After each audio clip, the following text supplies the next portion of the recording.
Hey, this is Paul Lathrop from the Polite Society Podcast, reminding you that this podcast is a member of the Self-Defense Radio Network. Check out all the other great podcasts on the network at selfdefenseradio.net.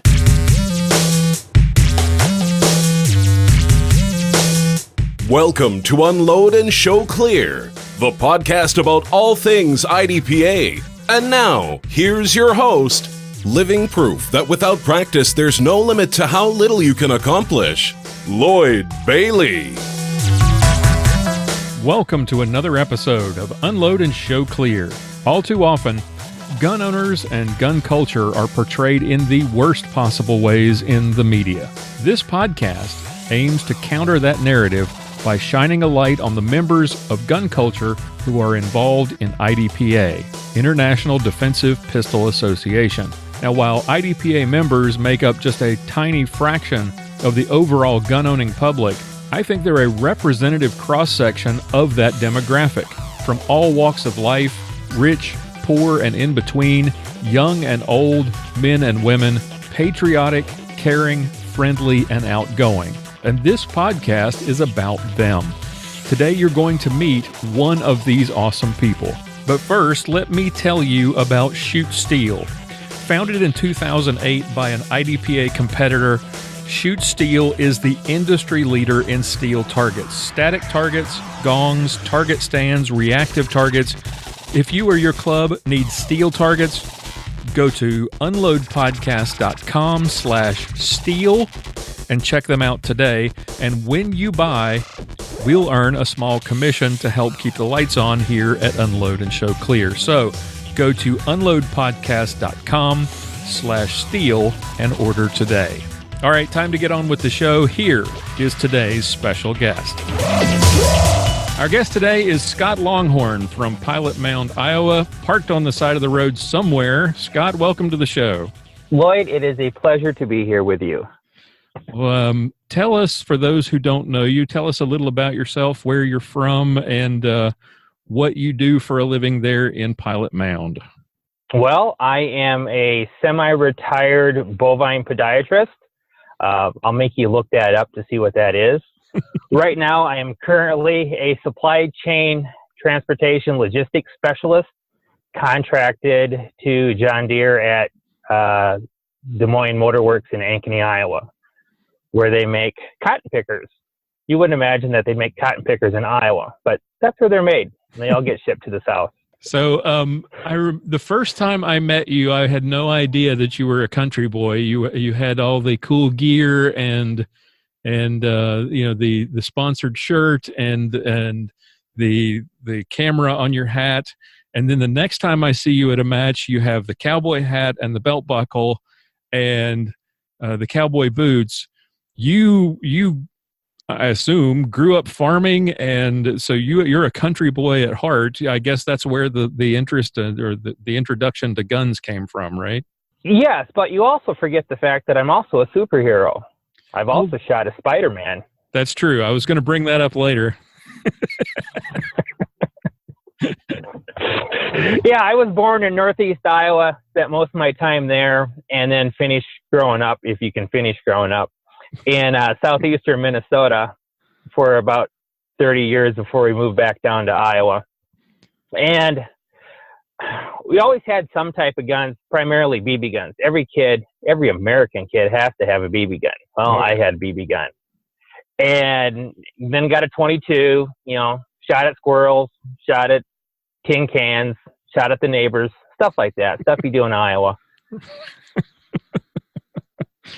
So how did that, plinking and shooting at tin cans, how did that transition into an interest in competitive shooting?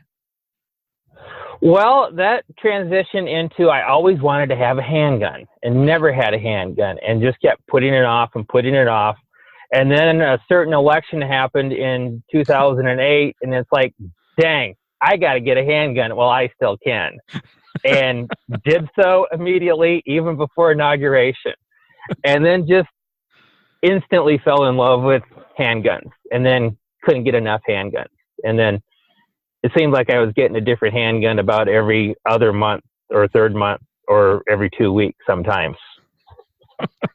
What was the first one? The first one was actually the gun that I've converted over into be my CCP gun no, I'm sorry, I take that back. Same type of gun. It was a Springfield Armory XD in 40 Smith & Wesson. Okay. And you're currently competing in what typically are you competing in, and what do you compete with? Well, I'm a sandbagger, so I compete at the lowest level I'm currently ranked at, which right now is custom carry pistol, CCP. And actually, I should be at nationals today doing that, but they changed the rules 2 years ago, and they made my CCP gun illegal, which is a Springfield Armory XD in 9mm. And I have to shave off 3 millimeters off the top of the sights in order to make it fit in the darn box. And I just haven't got around to it yet. Thus, that's why I'm not shooting at nationals right now. How were you introduced to IDPA?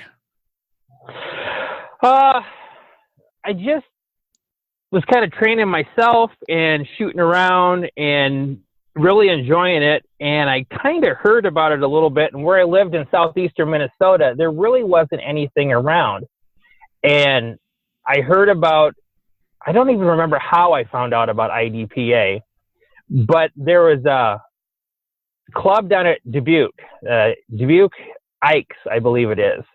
And it was only 127 miles away. So I would drive down to there on a Sunday morning and go shoot with a couple wonderful guys, a couple pretty crazy guys, but most everybody's pretty good down there. And they'd be like, "Where'd you drive from?" And I tell them, I'm like, it's only 2.5 hours away. And that's where I first got introduced to IDPA, was down at Dubuque, Iowa. So you were one of the guys who just showed up one day and you were the new face. "Hi, I'm Scott." And what was that? And they all went, "Hi, Scott." What was that first experience like, that first match? I didn't get DQ'd, so I thought it was great. I saved getting DQ'd till later on in my career. Right, when it cost you big money. That's right. No, it was awesome. And then how long after that? I mean, at that point, I guess you were hooked. So how long was it after that before you got serious and really started practicing and trying to get better? Oh, I had always been practicing. I just didn't know what I was practicing for. And it actually, I didn't get really serious. I think I lived up there. That was 8, 10. That was probably like 2010, maybe 2011, when I was shooting up there. And then in 2012, I moved down to central Iowa. Pilot Mound is a little town of like 187 people if everybody's out on bond at that day.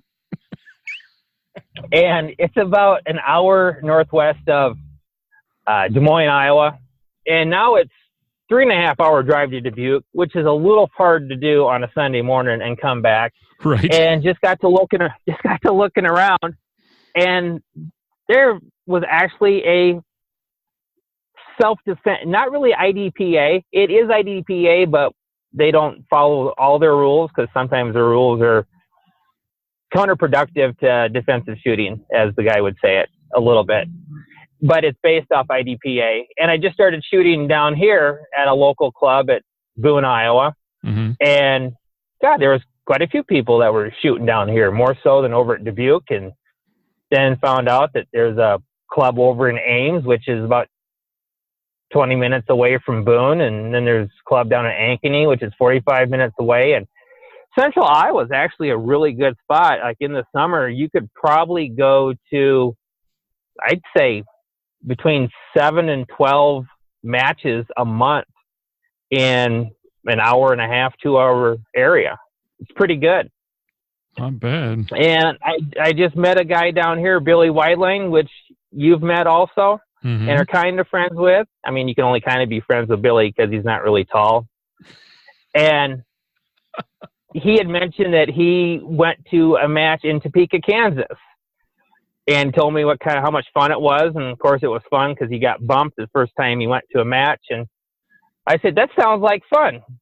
I think I'm going to go to the next match with you. And I kind of invited myself along with him the next time he went somewhere. Mm-hmm. And the next time he went somewhere was the March of Ides match in Oklahoma. So my first real competitive match was, 550 miles away in Oklahoma City. If you don't know me, I'm kind of competitive. I'm not really that good, but I think I'm competitive. And I shot that match. Our goal was just not to get DQ'd. It was myself, Billy Whiteline, and Joe Stanzik. And we got through it. We all did okay. We all shot like within a couple seconds of each other, which is unusual because that's always what we do at home. We can't even get away from each other when we go several hundred miles away. And I finished 7th, and you needed to finish 6th in order to get, one of the massive cheap wood plaques that everybody strives for. Right. And I was really disappointed I didn't get the cheap plaque. And I was looking at the scoring, and I'm like, if I would have shot this gun in the ESP division without doing any modifications, I would have finished 2nd. And it's like, I would have got a cheap plaque. So I'm switching divisions. That's my thinking. So I switched divisions for the next match, which is going to be the Badlands, where I met you and Bill Sylvia. Mm-hmm. And I did all my upgrades to the gun. I put my magwell on it. I did this and I did that. And I had a horrible match.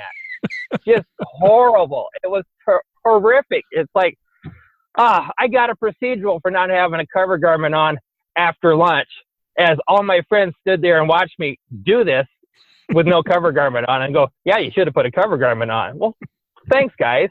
And I'm just completely dejected.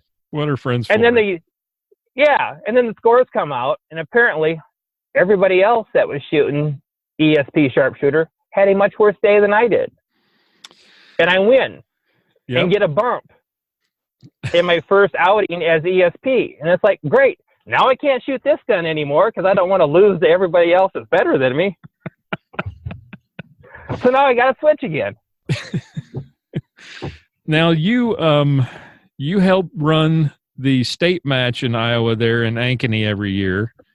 And lots of people have this experience. If you've ever been to one of, even some local matches do it, but if you've ever been to a sanctioned match, you've probably run across a boat stage where there's an old boat or an old rotting canoe sitting on the ground, and you have to sort of imagine that you're in the lake or on a river or something, and you're shooting at targets on the bank. And to sometimes add to that vision, they put the old canoe or boat on a blue tarp, so you have the big blue water. Right, yes, that helps. You decided, though, to take that idea to the next level and actually build something amazing. Tell everybody about the stage that you designed in 2016, and then tell us about how you improved it in 2017. Okay, what I came up with is like you said, everybody has the boat stage where you're sitting in the boat. Sometimes the gun's in the tackle box. Sometimes you have the canoe and you got to rock it from side to side to actually get it going a little bit. But the boat, the canoe, it's always stationary. It's left to your imagination. Well, in Iowa, our imagination is not that good. We actually have to see it, feel it, touch it in order for it to be real. So I decided I was going to build a lake. The boat has to be in a lake. And you got to haul water so you have it. And all the logistics of it was actually pretty complex. And then find a boat that was going to be able to fit inside the lake I wanted to build. Well, heck, I'm going to build a boat then too. So I ended up building a plywood boat that everybody laughed at me and said, it's not going to work. It's going to sink. Well, it's survived 3 years and it's never taken on water yet. The boat is about 4 foot wide, about 7 foot long. It'll hold a 450-pound person quite easily, as long as you got enough water in the lake. Right. And I built the lake out of 2x12. Kind of stacked up on top of each other. So initially the boat was in a lake that was about 5 foot wide, and I think it was about 10 foot long. Mm-hmm. And it was awesome. People went crazy over this boat. after they figured out how to get in the boat. Because getting a 400-pound guy into a little boat is interesting. It's a challenge. It is a challenge, but it can be done, and it is interesting. And being in the boat as you're shooting it, even with a 9mm, it gives you enough recoil, it moves the boat around. It's like, wow, this is really good. So that was the first year. And I think that year we shot at dog targets. Yep. They were IDPA targets that were 0s and 1s on the ground. Right. Then 2017, the boat got upgraded. Well, actually, the boat stayed the same, but the lake got upgraded. It got turned into 5 foot wide and 12 foot long. And you actually had to launch yourself. And so the boat was moving forward as it's rocking side to side. And that was even better, except for some people that wanted to really sandbag, like Billy Wideline, where he pulled the rope just a little bit and the boat barely moved. You were supposed to pull off on the rope to launch it and go down and hit the other end. So then I decided for 2018, we're going to have like an activator. So you had to pull the boat and then you had to hit the end of the river, the end of the lake, in order to activate a pop-up or a swinger. Mm-hmm. Well, over the course of the winter, I got rid of that idea. I thought, why don't I just have a river? Why don't I build a 22-foot long river? And I'll put it on a trailer. It'll be self-contained. And that's what I did. Oh my goodness. I took an 8x24 Ready Haul flatbed gooseneck trailer. I added another level of planking to it so the river was deeper, and the boat was the same. It was inside, and the boat actually got launched no matter what you did or what you weighed, and it traveled the entire length. And then you had to shoot off the side of the boat as you're moving along. And then in order to complicate things even a little bit more, I invented a double-ended swinger. What? It's a swinging target that has a top and a bottom to it. Okay. So as it rotates like a wheel. Mm-hmm. As it rotates, IDPA target is exposed, and there's a threat target pasted horizontally across the bottom of it, and then as it rotates up, you get a new target exposing itself to you. And it's all designed off of 2 weights that drop off from it. And my goal was to get this target without anything mechanical on it to give you 30 seconds of moving double targets. Mm-hmm. And it turned out that I had, on my very first attempt, it came out to be 32.4 seconds. And my deviance was under half a second. It was like from 32.6 to 37.2 on average is how long this target would spin. And even in windy conditions, it would still spin close to 30 seconds. Wow. So now they're in a boat that's on top of a trailer. You're about, I don't know, the gun is probably about 8 feet off the ground right now. You're shooting out the side of a boat. You're traveling laterally, and you're shooting at a target that's spinning around in a circle. And I didn't even shoot the stage. I didn't even shoot the match this year because my county fair was going on. My county fair was going on, and I'm fair board president, and I had to do that. Well, it sounds amazing. So now that you're deep into it, you've bumped a few times. How often are you practicing, preparing yourself? I mean, I know this year has been kind of off, busy with fair stuff and kids and job changing. But how often, typically, when you're serious, are you practicing and getting ready for matches? What kind of practice are you doing? I don't believe in practice. I think practice for people that want to be perfect.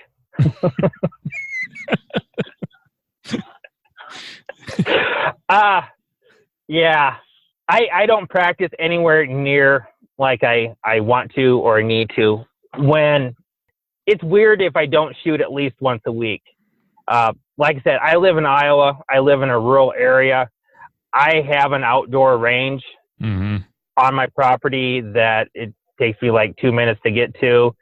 If I really want to shoot and it's a really bad day, I actually have an indoor range about 60 seconds outside my house to where I can shoot up to 15 yards inside. How in the world? And how did I do it? Yeah.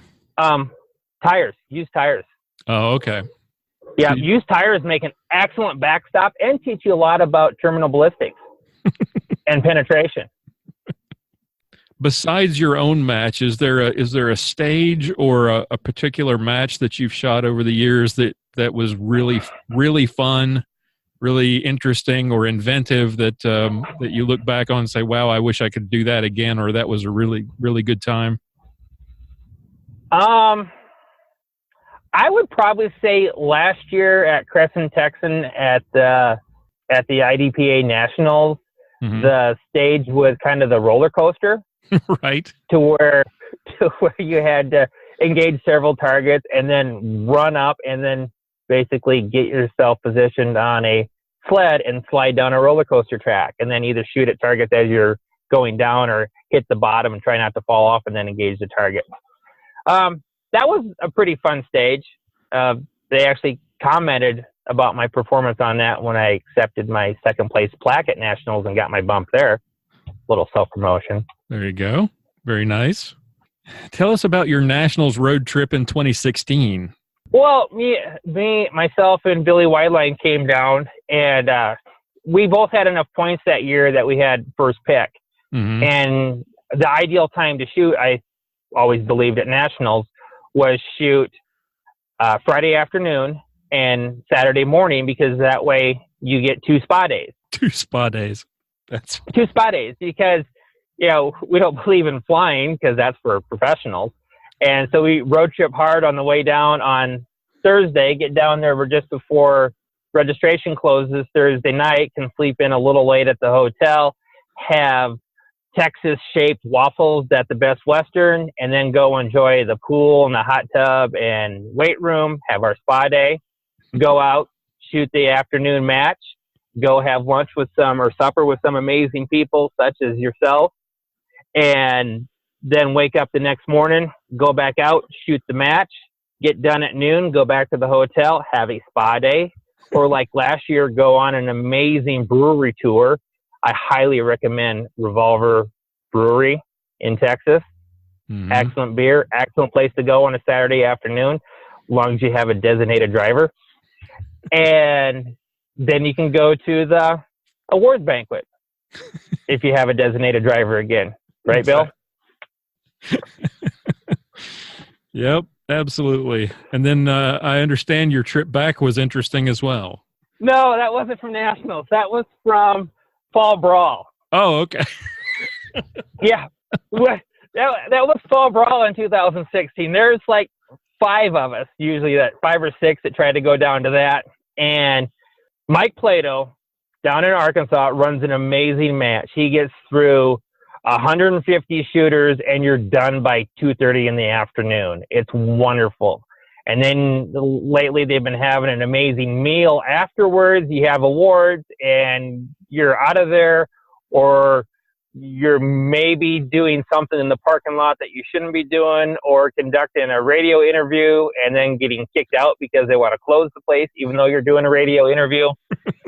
But you can head back home wherever you need to go. Well, we usually head up towards Branson, Missouri, because that's not that far out of the way, and it's a good spot to stop. There's a lot of scenery there, and we're always looking for stuff on our phones, where to stop, where to see, where to eat, and we're cheap. We're thrifty. we find like almost the cheapest hotel that'll have breakfast or have a rollaway bed or whatever. And I think it was the Colonial Inn on the west side of Branson, and it was a really nice hotel. It was like almost like their house in the morning, and they made actual breakfast for you.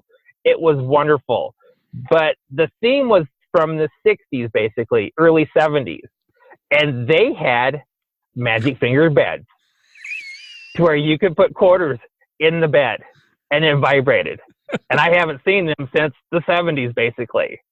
And it was amazing. And they thought it was hilarious. And nobody wanted to do it except Billy.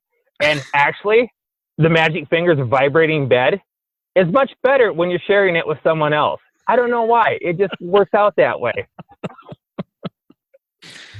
I don't know whether that's less creepy or more creepy. I think the creepy part is when you're asking for your shooting buddy. He's like, come on, hop in bed with me. It's better that way. Okay, yeah, that's the creepy part. That's when you know when your two friends are. Absolutely. Well, what is it through all of this and all this craziness and road trips everywhere? What is it about IDPA that keeps you doing it? What is it about it that makes it so much fun that you would drive 6 hours to the backstoppers and not consider that an overnight trip? What is it that you're passionate about IDPA? Well, it's probably the same reason the same advice I would give people on why they shouldn't start shooting IDPA. Shooting IDPA will cost you friends. The problem is everybody's got their group of friends that you hang out with, unless you're a complete hermit. And when you start shooting IDPA, most of the people in it are just amazing. And you just become friends with them instantly. Mm-hmm. Usually by noon at the first match, you've got somebody on your squad that you've never met before, and you're pretty good friends with them. And by the end of the match, if you're a personable person, you know how many dogs they've had, and you know why they don't like cats. And now you know, I like this person. They're a non-cat person. And you no longer will hang around with who used to be your friends because you realize how uncool they are. That is after you try to suck them over into the IDPA lifestyle. There's just amazing people in the association, and everybody's friendly. Everybody is just wanting to have a good time, a good, safe time, and they're usually like-minded. Well, Scott, thank you so much for taking a minute. I know you're busy. You're on the road today. I appreciate you pulling over somewhere safe and taking a minute to be on the show. Well, Lloyd, it definitely was my pleasure, and I miss shooting with you, and hopefully I might try to come down to Texas and shoot a match next month. Oh, sounds good.